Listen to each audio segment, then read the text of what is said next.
वर्ष में एक दिन ऐसा आता है, मकर राशि में सूर्य प्रवेश करता है तो उसे मकर संक्रांति कहते हैं। अच्छा, कई लोग कहते हैं कि सूर्य की उत्तरायण का क्रम है, ये क्रम है, ये पूजन का क्रम है, तिल्ली के लड्डू का क्रम है। पर अगर स्कंद पुराण उठाओ तो स्कंद पुराण में अगर मकर संक्रांति के क्रम को यदि पढ़ोगे तो मालूम पड़ेगा कि शंकर और नारायण ये दोनों एक ही दिन एक ही पल गंगा का स्नान करने के लिए जाते। एक ही माता लक्ष्मी भगवान नारायण और भगवान शिव को स्नान के लिए गुप्त रूप से झांकती है। तो भगवान विष्णु ने तिरछी दृष्टि में माता लक्ष्मी को देखा, तो माता लक्ष्मी को देखकर भगवान विष्णु शिव जी को देखे तो शंकर भगवान ने कहा, नारायण हमने देख लिया महारानी लक्ष्मी झांक रही है, हमने वर दे दिया कि लक्ष्मी का एक नाम गुप्त लक्ष्मी रहेगा। और आज मकर संक्रांति के दिन नारायण और शिव का दर्शन इस लक्ष्मी ने करा है। पर जो गुप्त लक्ष्मी का दान दे देगा उसके घर में कभी कोई बड़ी बीमारी प्रवेश नहीं करेगी। कैंसर जैसा रोग, किडनी और लीवर का रोग नहीं हो सकता। आज भी नियम है कि मकर संक्रांति के दिन एक लड्डू बनाया जाता है गुड़ और तिल्ली का, उसमें 1 का सिक्का 2 का सिक्का या कोई लक्ष्मी उसमें फंसा दी जाती है और लड्डू को पैक कर कर किसी मंदिर में दान दे दिया जाता है। उसको कहते हैं गुप्त लक्ष्मी, जिससे घर में कोई बड़ी बीमारी प्रवेश न हो। वो केवल मकर संक्रांति को ही होता है। आप लोग दान करते हो मकर संक्रांति में?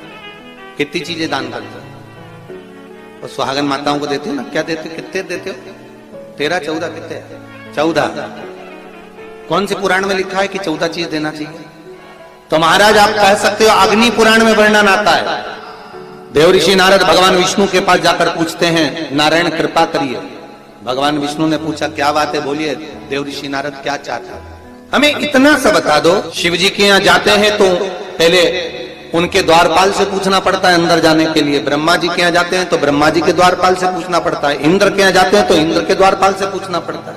हम जितनी भी जगह जाते हैं तो कोई ना कोई द्वारपाल से हमें पूछना पड़ता है अंदर जाने के। भगवान देवऋषि नारद कह रहे हैं नारायण से कुछ ऐसी कृपा कर दो कि हमें किसी से आज्ञा लेना ही नहीं। भगवान विष्णु तो उनकी बात को बस थोड़ा सा सुने और अंदर चले गए। नारद जी को लगा हमारा तो कोई जवाब ही नहीं दिया। नारद जी वहीं पर टिक गए, खड़े रहे, नाम जाप करते। विष्णु वापिस आए और देवऋषि नारद से कहा एक काम करो, जब सूर्य मकर में प्रवेश करते हुए उत्तरायण की ओर जावे उस घड़ी उस पल में देवऋषि नारद तुम 14 बार भगवान के नाम का, शिव नाम का दान दे दीजिए। भगवान नारायण के नाम का, राम नाम का, कृष्ण नाम का दान दे दीजिए। समझ लेना जी हो अच्छे से कि लोगों ने दान को कितना भ्रष्ट कर दिया वो बताया जा रहा है। अग्नि पुराण में ये नहीं लिखा कि तुम प्लास्टिक की चाय की चन्नी दो 14।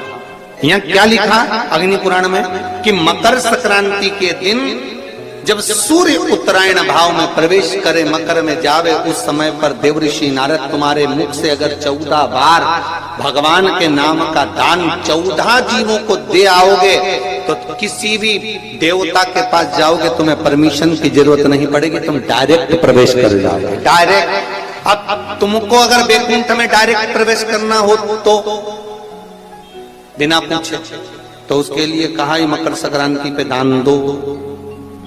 तो किस चीज का दान देना है हमारा? प्लास्टिक का डब्बा नहीं, बाल्टी नहीं, चन्नी नहीं, किस चीज का दान? तो कहा अगर देवर्षि नारद आप दान दे रहे हो तो 14 नाम का दान दीजिए। 14 जीवों को नाम का दान दे दो, भगवान के नाम का भजन करो। और अगर संसार के लोग दान दे तो किस चीज का? तो के अन्न से बड़ा कोई दान नहीं। आज भी नियम है कि मकर संक्रांति के दिन एक लड्डू बनाया जाता है गुड़ और तिल्ली का, उसमें 1 का सिक्का 2 का सिक्का या कोई लक्ष्मी उसमें फंसा दी जाती है और लड्डू को पैक कर कर किसी मंदिर में दान दे दिया जाता है। उसको कहते हैं गुप्त लक्ष्मी, जिससे घर में कोई बड़ी बीमारी प्रवेश नहीं हो। वो केवल मकर संक्रांति को ही होता है।